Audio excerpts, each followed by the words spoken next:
Hello साथियों, मैं doctor Pallav Pandey पुनः आपके साथ डीएलएड पल्लव पांडे चैनल के तहत आज हम बात कर रहे हैं इंग्लिश लैंग्वेज प्रोफिशिएंसी इन पेडागोजी की।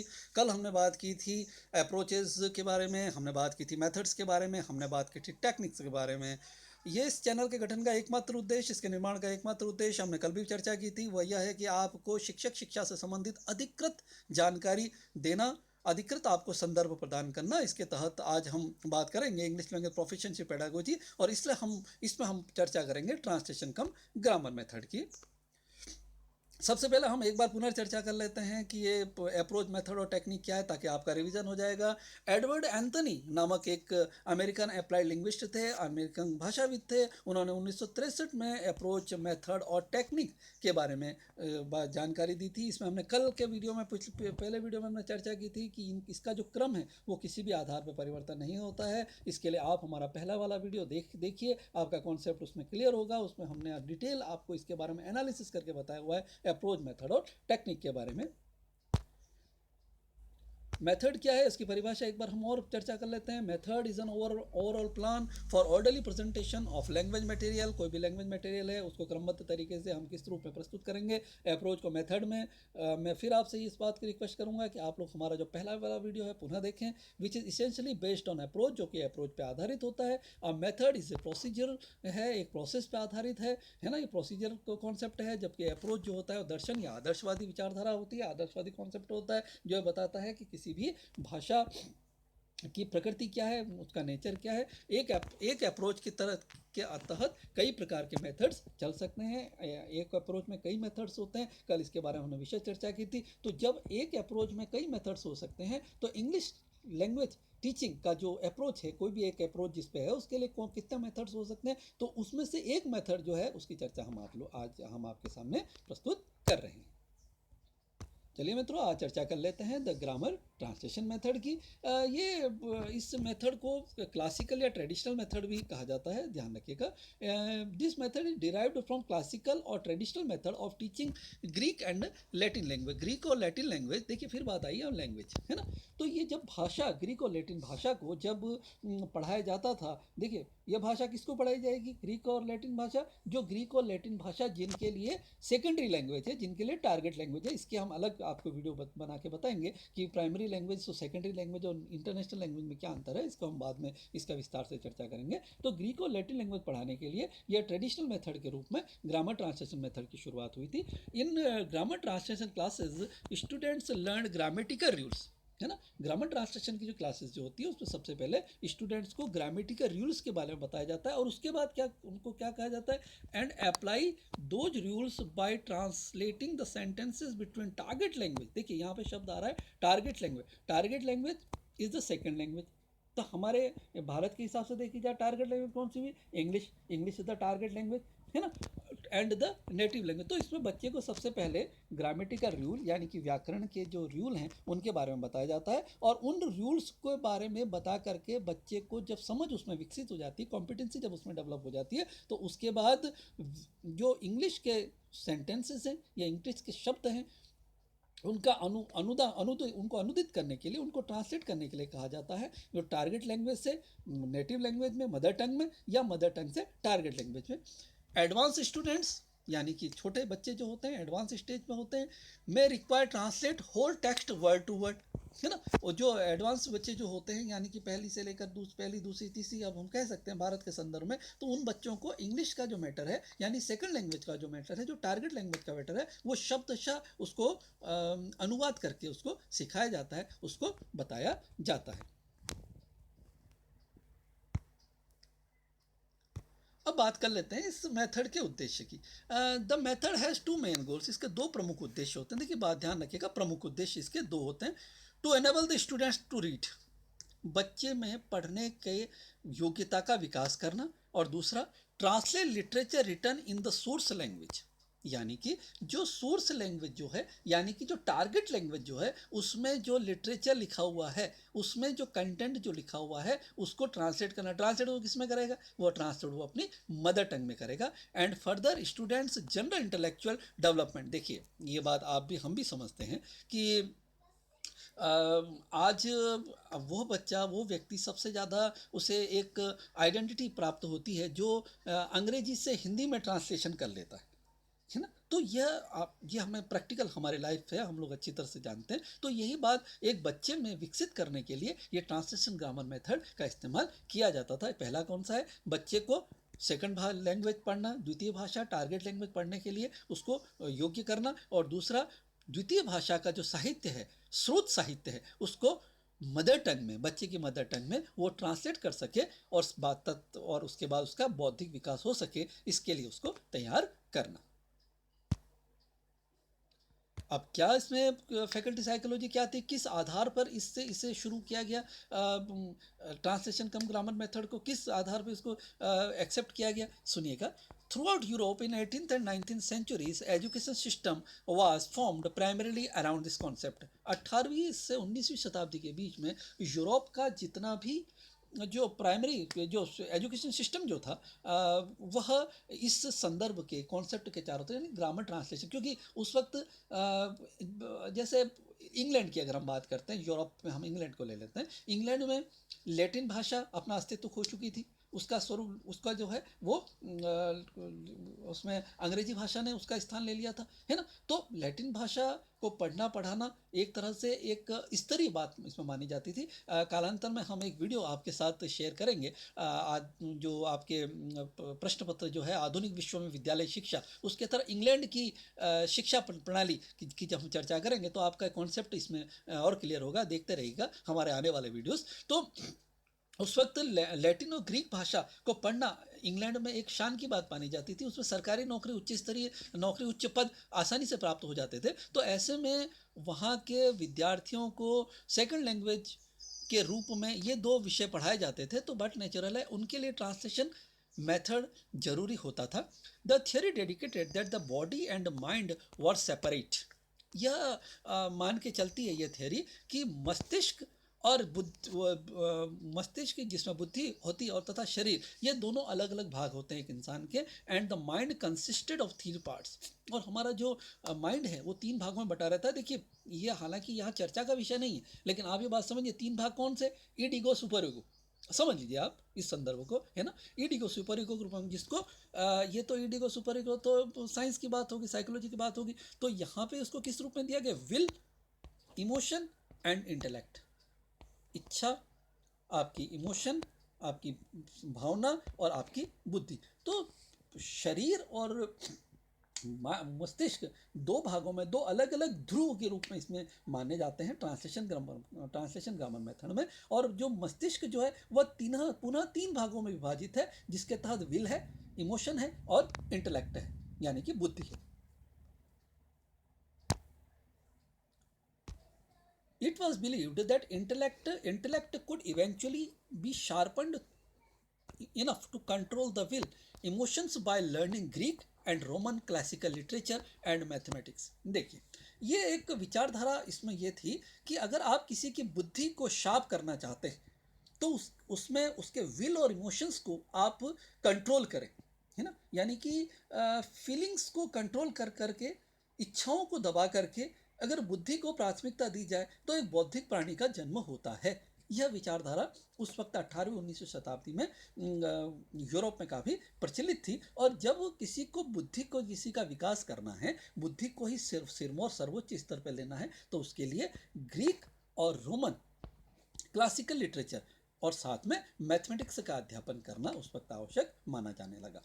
An adult with such an education was considered mentally prepared for the world and challenges। क्यों, हमें पता है कि आज का बच्चा कल का भविष्य होता है, वो आज का बच्चा कल का नागरिक है। तो जब बच्चे को हम उसकी फीलिंग्स को कंट्रोल करना सिखा देंगे, हम उसकी विल को कंट्रोल करना सिखा देंगे और बौद्धिकता को सर्वोच्च स्तर पर जब हम रखना सिखा देंगे, बौद्धिकता जो होती है वो एक सिर्फ सर की बात है ना। लेकिन अन्य जो हैं पहलू जो हैं, विल है ना और emotion, they are related with other part of the body also. वो अपने शरीर के और भाग को भी प्रभावित करते हैं। तो यह कॉन्सेप्ट ये मान के चलता था कि शरीर का मात्र और मात्र एक ही भाग दिमाग है जो कि इंटेलेक्ट यानी बौद्धिकता से चलता है। और यह बौद्धिकता ही जो है वो आने वाले नागरिक के लिए उसको विश्व के लिए, वैश्विक स्तर के लिए तैयार करने का काम करती है। अतः एजुकेशन सिस्टम इस तरह से हो जो सिर्फ और सिर्फ बौद्धिकता पर जोर दे।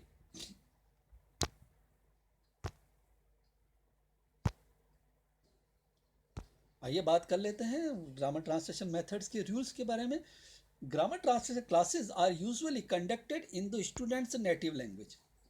यह जो भाषा जो होती है इसमें, ये इस लैंग्वेज में मेथड की सबसे बड़ी विशेषता ये थी कि इसमें कक्षा जो होती थी, टारगेट लैंग्वेज की कक्षा है, सेकंड लैंग्वेज की कक्षा है, लेकिन वह संचालित किस में होती थी, कंडक्ट किस में होती थी, वह नेटिव लैंग्वेज में यानी कि मदर टंग में संचालित होती थी।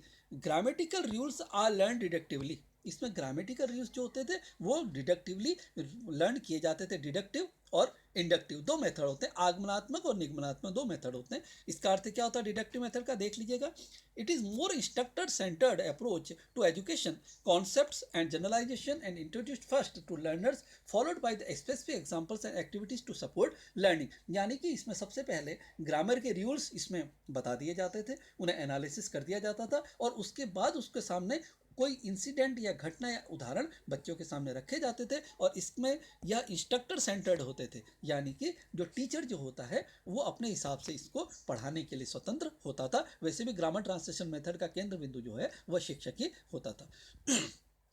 Students learn grammar rules by rote and then practise the rules by doing grammar. देखिए सबसे महत्वपूर्ण बात, इंग्लैंड का बच्चा ग्रीक पढ़ रहा है, इंग्लैंड का बच्चा लैटिन पढ़ रहा है। हालांकि माना जाता है लैटिन इंग्लैंड से रिलेटेड है, लेकिन तब तक जब तक इसका विकास हुआ था 15वीं शताब्दी के बाद लैटिन धीरे धीरे अस्तित्व से बाहर होने लग गई थी। तो जब कोई भाषा जो पढ़ाई जा रही है उस भाषा में ग्रामर के रूल्स किसी और भाषा के जब पढ़ाए जाएंगे तो वह उतने मदर टंग के अकॉर्डिंग तो अडेप्टेबल होगा नहीं, है ना। तो उसमें सबसे बड़ी बात उभर करके क्या आती थी कि ये जो बच्चा जो था वो ग्रामर के जो रूल्स जो थे उनको रिपीटेशन ऑफ एक्शन, है ना, करत करत अभ्यास के जड़मति होसी सुजान, यानी कि रिपीटेशन ऑफ एक्शन यानी कि ड्रिल, है ना, किसी काम को बार बार करना ड्रिल कहलाता है। उसे ड्रिल के रूप में रटंत विद्याधारा और उसके बाद जो सेकंड लैंग्वेज के जो कंटेंट जो होते थे, विषय सामग्री होती थी, उसको वापस वो ट्रांसलेट करता था, अपनी मदर टंग में ट्रांसलेट करके वो प्रस्तुत करता था। तो यह तरीका था उस वक्त इस मेथड को इम्प्लीमेंट करने का। इसमें रोट मेमोरी को प्रोत्साहन दिया जाता था, ड्रिल करवाया जाता था और सबसे ज़्यादा फोकस जो होता था वो ग्रामर पे होता था ताकि वो बौद्धिकता के आधार पर अपना बच्चा अपने आप को तैयार करे। More attention is paid to form of sentences. देखिए इसमें सबसे बड़ी बात इसके तहत जो उभर करके आती थी कि इसमें सेंटेंसेस पे सबसे ज़्यादा जोर दिया जाता था, जबकि हम जानते हैं कि अल्फ़ाबेट जो होता है वो एक बेसिक यूनिट होता है। इसकी हम चर्चा आने वाले वीडियोस में करेंगे, सारे सिंथेसिस और इसके बारे में सारा एनालिसिस हम आपके सामने प्रस्तुत करेंगे, है ना। तो इसमें सबसे ज़्यादा जो अटेंशन जो होता था वो सेंटेंसेस पर पे किया जाता था, जिसको ट्रांसलेट करना पड़ता था कंटेंट को ट्रांसलेट करने के लिए। When students reach more advance level of achievement they में translate entire text from the target language. पहले उन्हें एक सेंटेंस को ट्रांसलेट करने के लिए कहा जाता था कि आप टारगेट लैंग्वेज से उसे आप फर्स्ट लैंग्वेज में आप ट्रांसलेट करें, अपनी मदर टंग में ट्रांसलेट करें और कालांतर में इसे आप ट्रांसलेशन को, इसका स्वरूप को विस्तृत कर दिया जाता था और इस सारे ट्रांसलेशन को जो होता था वह पूरे ट्रांसलेट करने के लिए पूरे का पूरा जो कंटेंट जो था उस कंटेंट को, सेकंड लैंग्वेज के कंटेंट को मदर टंग में ट्रांसलेट करने के लिए बच्चे को प्रोत्साहित किया जाता, यानी कि बच्चे के माइंड को इतना तैयार कर दिया जाता था कि बच्चा जो है वह पूरी की पूरी कंटेंट को, रोमन, ग्रीक, लैटिन जो कंटेंट है उस सारे ही कंटेंट को अपनी मातृभाषा में ट्रांसलेट कर सके। There is usually no listening और स्पीकिंग प्रैक्टिस। देखिए इसमें लिसनिंग और स्पीकिंग जो कि बेसिक स्किल्स हैं, जो कि प्राइमरी स्किल्स हैं, आने वाले वीडियोस में हम इसकी भी आपसे चर्चा करेंगे, इस पर बिल्कुल भी जोर या ध्यान नहीं दिया जाता था। और दिया भी जाता था तो क्या था, a very little attention is placed on pronunciation और कम्युनिकेशन पर बहुत कम ध्यान दिया जाता था। क्यों? क्योंकि उसका उद्देश्य क्या था, पढ़ना, ग्रामेटिकल रूल्स को के बारे में पढ़ना, उनके बारे में लिखना, है ना। तो रीडिंग और राइटिंग जो कि सेकेंडरी लैंग्वेज स्किल्स थी, उस पर भी इस पर क्यों, क्योंकि यह मात्र और मात्र बौद्धिकता को बढ़ाने के पर जोर देता था, यानी कि इसमें फीलिंग्स और इमोशंस के लिए, विल के लिए कहीं कोई जगह नहीं थी इस लैंग्वेज के तहत पढ़ाने में। The skill exercised in reading and the only in the content of translation। सिर्फ और सिर्फ इसमें एक ही बात पे जोर दिया जाता था कि बच्चा ग्रामर के रूल सीखे, ग्रामर के बारे में पढ़े, और उसके बाद जो भी संदर्भ उसके सामने आए उस संदर्भ का इस्तेमाल करते हुए उसे वो अनुवादित करे सेकंड लैंग्वेज या टारगेट लैंग्वेज से मदर टंग में। चलिए चर्चा कर लेते हैं इस ग्रामर ट्रांसलेशन मेथड के एडवांटेजेस क्या थे, इसके फायदे क्या थे। It is an easy method, ये बहुत ही ईजी मेथड है। In this method the child proceeds from known to unknown, है ना। देखिए, नॉन टू अननोन यानी कि उसे जानकारी क्या, हमने पहले सबसे पहले स्लाइड में हमने चर्चा की थी कि यह जो कक्षा कक्ष जो होता है नेटिव लैंग्वेज आधारित होता है, तो उसे अपने नेटिव व्याकरण के बारे में तो जानकारी है, नेटिव शब्दावलियों के बारे में, शब्द वाक्यों के बारे में तो वो जानता ही है, लेकिन सेकंड लैंग्वेज के बारे में नहीं जानता। तो ये नॉन टू अननोन चलता है, यानी कि ज्ञात से अज्ञात की ओर चलता है। He already knows his mother tongue and now he learns the English equivalents. वो मदर टंग जानता है, अब उसे इंग्लिश में समानार्थी शब्द, समानार्थी वाक्य के बारे में जानकारी प्राप्त करनी है। It helps in building vocabulary, है ना, वोकैब बनाने में, बच्चे का वर्ड पावर इंप्रूव करने में ये बहुत ज़्यादा यूजफुल था। Translation method helps in rapid expansion of the vocabulary. Vocabulary में बहुत तेज़ी से इसमें एक्सपांशन होता था, बच्चा बहुत तेज़ी से इसको सीखता था of the students. It avoids difficult definitions और लेंदी एक्सप्लेनेशंस, है ना, बिल्कुल सहजता से बच्चों को सिखाने पर जोर देता था। लेंदी एक्सप्लेनेशंस की इसमें कहीं कोई स्थान नहीं था।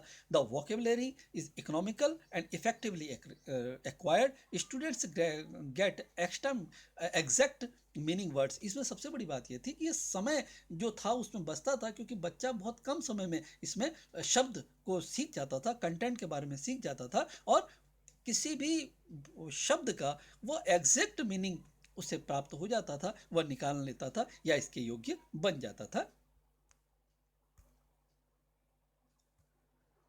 It saves teachers labour. भाई जब बच्चा हिंदी विषय सीख के आ रहा है, उसको तो सिर्फ सिंपल आगे इंग्लिश के बारे में कुछ बताना है, तो ये टीचर का इसमें लेबर बचता था। The teacher finds it very easy to prepare his lesson. He has not think of the ways and means to explain new words.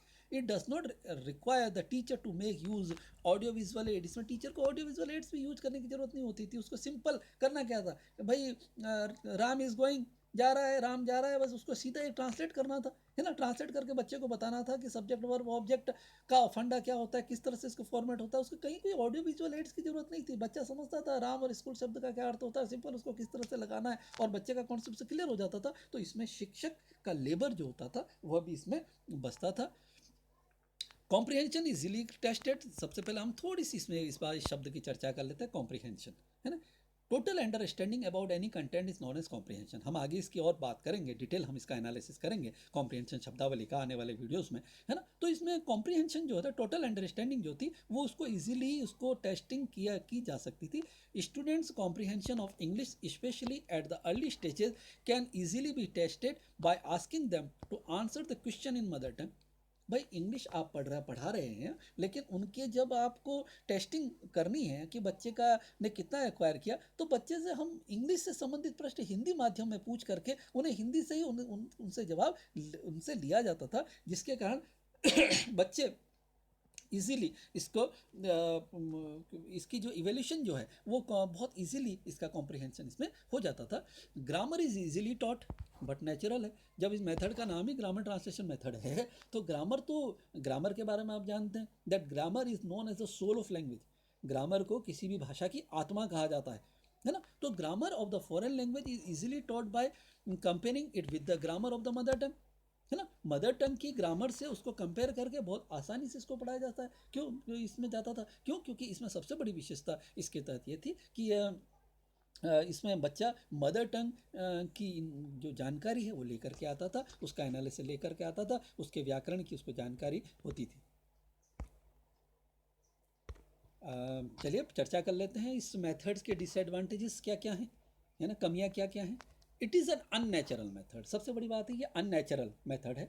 In the translation method the teacher starts teaching English to the students by teaching them reading first, listening, speaking, यह क्रम है। लेकिन इस क्रम को छोड़ करके उसको पहले रीडिंग को इसमें प्रोत्साहन दिया जाता था, इसलिए मेथड अननेचुरल था। But while learning in mother tongue the child learn first understand spoken English, okay, and then speaking. अब जब मदर टंग वो सीखता था, मदर टंग, अब यह हम बात कर रहे हैं इंग्लैंड की, जैसे भारत की हम बात कर लेते हैं, है ना। भारत में बच्चा जब हिंदी के बारे में होता है तो वो क्या करता है, हिंदी सबसे पहले सुनता है और सुन करके बोलता है। तो लिसनिंग स्पीकिंग वही बात उस वक्त 17वीं 18वीं 19वीं शताब्दी में उस वक्त इंग्लैंड में भी थी। वहाँ की जो नेटिव लैंग्वेज जो थी वो अंग्रेजी थी, तो वो इंग्लिश में पहले लिसन कर रहा है फिर स्पीक कर रहा है। लेकिन जहाँ टारगेट लैंग्वेज की बात आई, सीधे रीडिंग और राइटिंग पे आ गया, जो कि सबसे सबसे कठिन स्किल्स मानी जाती है, सेकेंडरी स्किल्स मानी जाती है। आगे हम इसकी चर्चा करेंगे, आपके कॉन्सेप्ट को क्लियर करेंगे। The natural order of learning a language is listening, speaking, reading and writing. यह नेचुरल ऑर्डर है किसी भी भाषा को सीखने का, लेकिन लिसनिंग और स्पीकिंग को इसमें बिल्कुल ही नेग्लेक्ट किया गया। हमने पहले भी इस बात की चर्चा कर ली थी। Translation method doesn't follow this rule, translation method इस रूल को फॉलो नहीं करता था, LSRW के रूल को फॉलो नहीं करता था।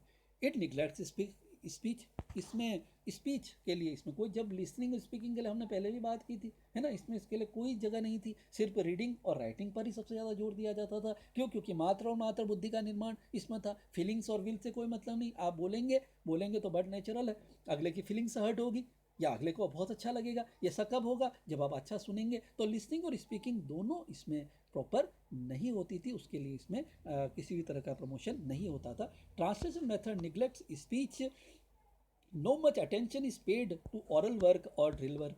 ऑरल और ड्रिलिंग इसमें नहीं करवाई जाती थी, है ना, मौखिक कार्य इसमें कुछ करवाया नहीं जाता था। In this method beside this there is a little ear training as the teacher speaks the mother tongue most of the time.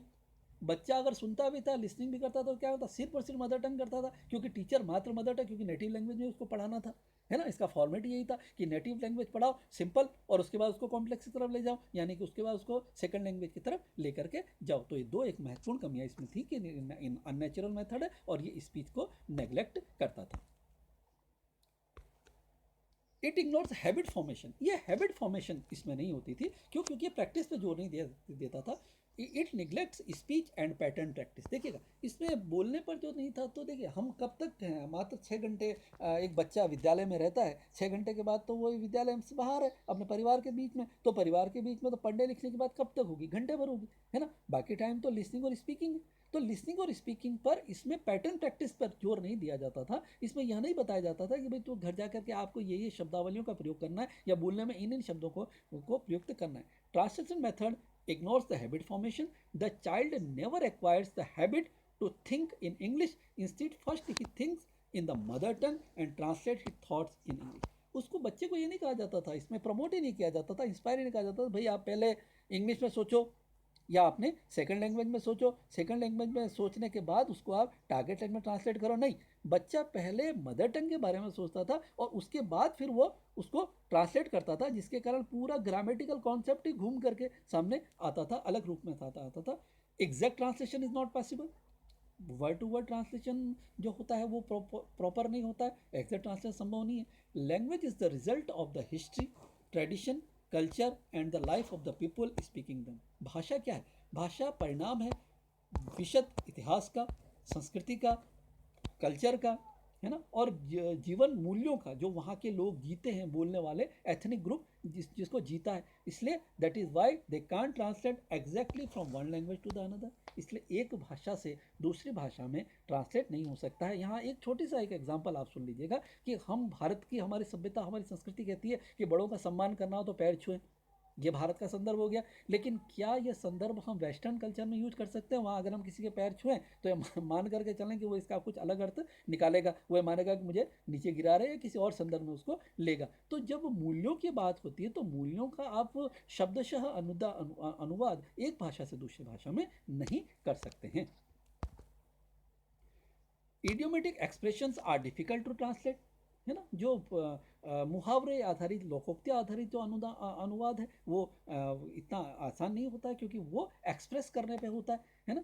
The idiomatic expression are hard to translate aptly. One is likely to translate literally and absurdly. अगर वो translate करेगा तो वो क्या करेगा, वो शब्दशः translate करेगा, क्योंकि उसमें फीलिंग्स को तो इन्वॉल्व करना ही नहीं है। क्यों? क्योंकि फीलिंग्स के लिए तो बच्चे को सिखाया नहीं है, बच्चे को मात्र दिमाग के आधार पर सिखाया हुआ है ना। जैसे घर की मुर्गी दाल बराबर, अगर उसका ट्रांसलेट करने के लिए कहा जाए तो सोचिए आप, वो शब्द से ट्रांसलेट, जो ग्रामर ट्रांसलेशन मेथड का बच्चा जो है वो फीलिंग्स को तो कुछ करेगा ही नहीं, है ना। सिर्फ वो शब्द के आधार पर शब्द से तो ट्रांसलेट कर देगा, और शब्द से जो ट्रांसलेट होगा वह ये मान करके चलें कि वह लोकोक्ति और मुहावरों का इतना इम्पैक्ट, इतना प्रभाव नहीं डालेगा। It teaches English by rule. Translation method teach English by rules rather than by use, है ना। बस इसमें सबसे बड़ी बात यह है कि ग्रामर ट्रांसलेशन मेथड में जो भी सेकंड लैंग्वेज है, भारत के संदर्भ में इंग्लिश को अगर जो पढ़ाया जा रहा है, तो मात्र और मात्र जो नियम है, रूल्स हैं, उसके अकॉर्डिंग ही इसको पढ़ाना है। इसके अतिरिक्त किसी भी रूल से ट्रांसलेशन में इस मेथड का इस्तेमाल इसमें टीचिंग नहीं करनी है। इट निगलेक्ट्स पैटर्न प्रैक्टिस, हमने ऊपर भी बात की थी कि इसमें पैटर्न प्रैक्टिस यानी कि ड्रिलिंग को इसमें अवॉइड किया जाता है। There is no pattern practice in translation method. The result is that students are not able to speak English correctly. इससे क्या होता था कि बच्चा अपने आप को सेकंड लैंग्वेज, भारत में अभी भी होता है, सेकंड लैंग्वेज में बच्चा अपने आप को स्पष्ट करने में खुद को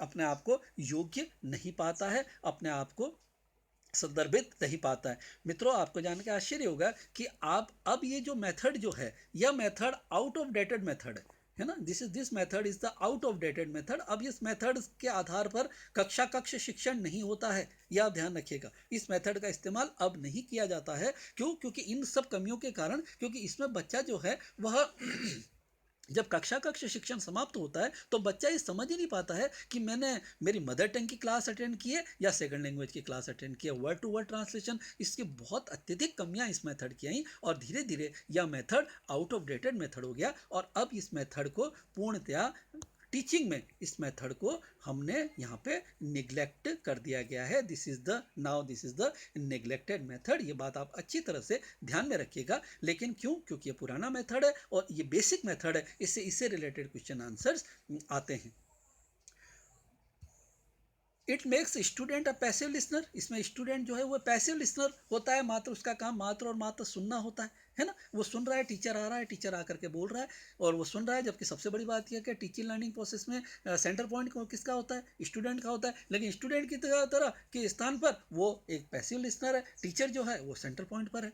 यानी अनइंटरेस्टिंग मेथड है, क्योंकि ये बुकिश जानकारी इसमें तो होती है ना, किताबी ज्ञान के आधार पे होता है, जिससे क्या होता है कि एक मोनोटोनस जो एनवायरनमेंट है वो बनता है और बच्चा जो है बहुत जल्दी इसमें बोर हो जाता है। किसी टीचिंग एड का इसमें इस्तेमाल करने की कोई इसमें ज़रूरत नहीं होती है ना। और सबसे बड़ी बात है कि ये कोई जागरूक भाषा को एक मृत भाषा के रूप में परिवर्तित करने का सहाय करता है। क्योंकि जब लर्नर इसमें इंटरेस्ट ही नहीं लेगा तो ये बट नेचुरल है, क्योंकि उसका अनइंटरेस्टेड जो कॉन्सेप्ट है वो कहीं ना कहीं जा करके इसमें उस भाषा के प्रति बच्चे के रुझान को कम करता है।